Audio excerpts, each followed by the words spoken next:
Assalamualaikum warahmatullahi wabarakatuh. Nah, kembali bersama saya Zulkarnain El-Maduri.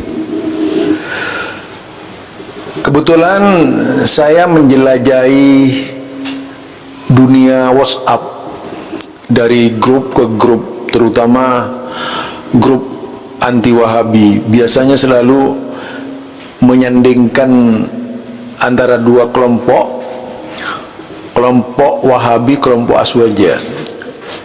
Dan rata-rata dari grup yang dibuatnya ini adminnya dari Aswaja.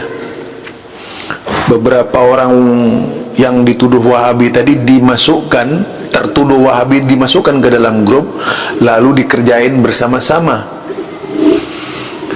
Di samping kebiasaan buruknya mereka ini adalah memposting seperti stiker-stiker yang dibuat sendiri oleh mereka, dan seluruhnya temanya anti-Wahabi. Kata-kata yang keji dan kasar yang ditujukan kepada Wahabi seperti Wahabi, Mujassim, persis peristiwa di zamannya Mu'tazilah dulu ketika teriak-teriak Mujassim terhadap Ahlus Sunnah.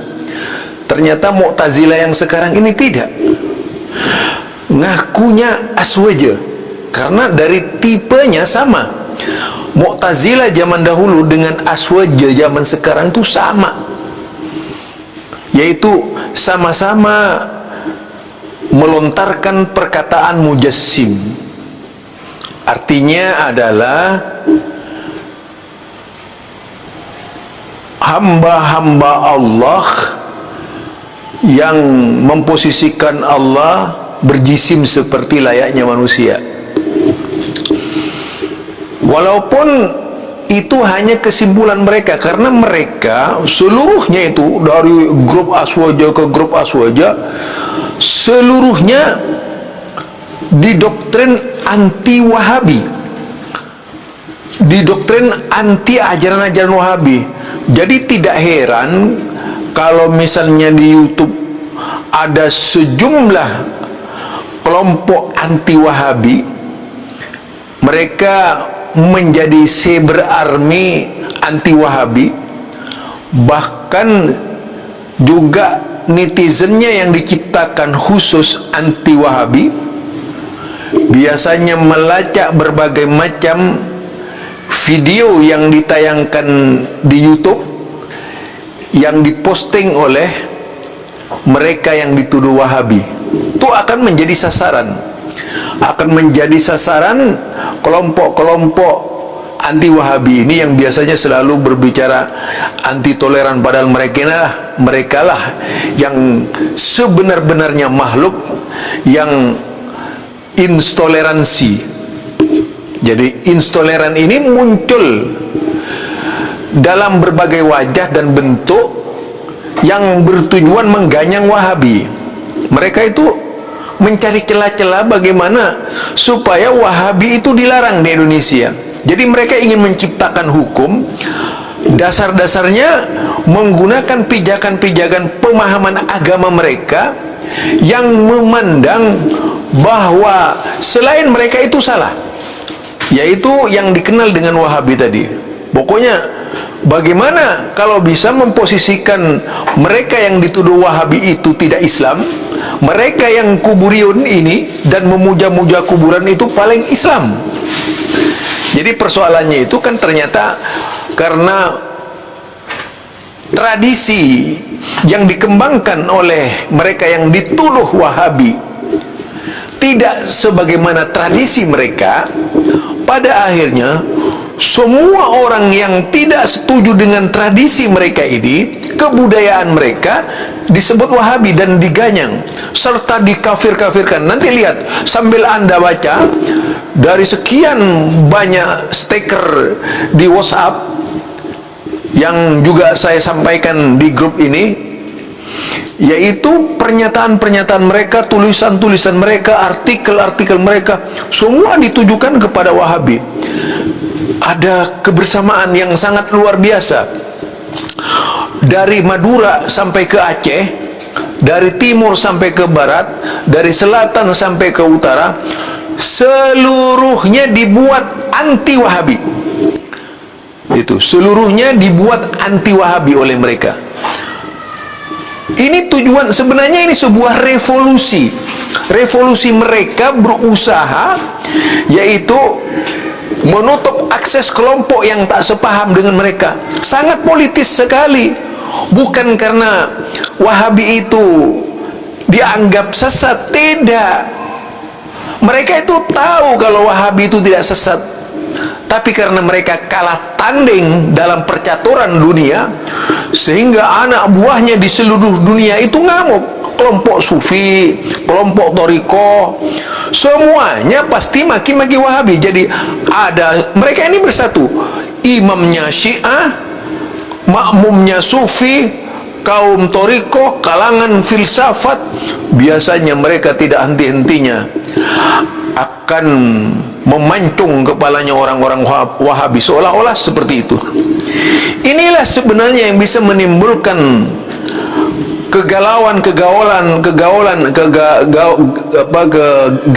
mereka di tengah-tengah masyarakat, ya. Jadi setiap anggota masyarakat yang beragama Islam dibuat takut mempelajari Islam.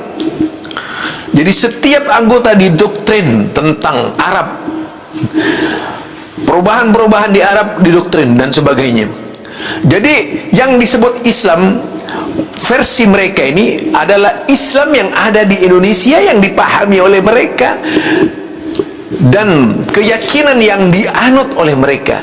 Keyakinan di luar mereka pasti Wahabi sesat. Begitu caranya mereka melukiskan tentang Wahabi. Nah, apakah di antara kita ini ada yang menjadi sasaran? Sudah pasti semuanya jadi sasaran. Kalau dulu di zamannya Kiai Haji Ahmad Dahlan, di zamannya Kiai Haji Ibrahim, di zamannya yaitu Kiai Haji Mas Mansur, sampai generasi seterusnya, itu yang diperangi adalah Muhammadiyah, dengan stempel yang sama adalah Wahabi. Jadi kalau dulu saya masih anak-anak, bocah-bocah, ketemu dengan kelompok sebelah itu, oh dasar Muhammadiyah. Kalau mati orang-orang Muhammadiyah itu kayak tikus, katanya. Seperti itu. Itu dulu saya sudah mengenal doktrin-doktrin di tengah-tengah umat. Umat dibuat anti terhadap Muhammadiyah. Itu yang terjadi, ya. Jadi sekarang ada Salafi, sebenarnya pelampiasan mereka, kebencian mereka saja. Karena memang rata-rata mereka itu tidak berilmu. Kenapa saya katakan tidak berilmu? Cobalah grup Aswaja itu rata-rata lihat, mereka itu bukan orang berilmu. Mereka hanya orang-orang yang ngamuk-ngamuk saja gitu, kerjanya ngamuk. Apalagi kalau posting, mana ada sertai ilmu. Itu postingan-postingan mereka dari masa ke masa, dari hari ke hari, dari minggu ke minggu, pasti itu saja. Dia ulang-ulang oleh mereka, dan seragam itu. Semua grup anti Wahabi akan seperti itu keadaannya. Jadi Anda jangan kaget misalnya membaca WhatsApp anti Wahabi itu. Memang di sanalah tempatnya kelompok paling anti Wahabi, dan nyata mereka ini berani mengkafirkan Wahabi.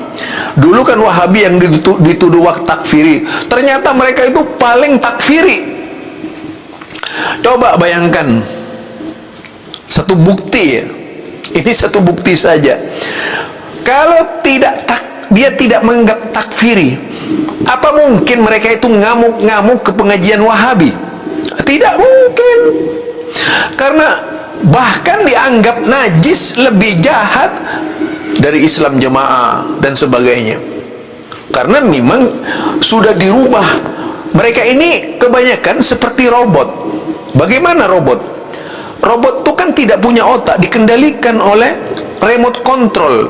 Kebanyakan dari pasukan mereka, dari barat sampai ke timur, dari timur sampai ke barat, bukanlah terdiri dari orang-orang yang berilmu.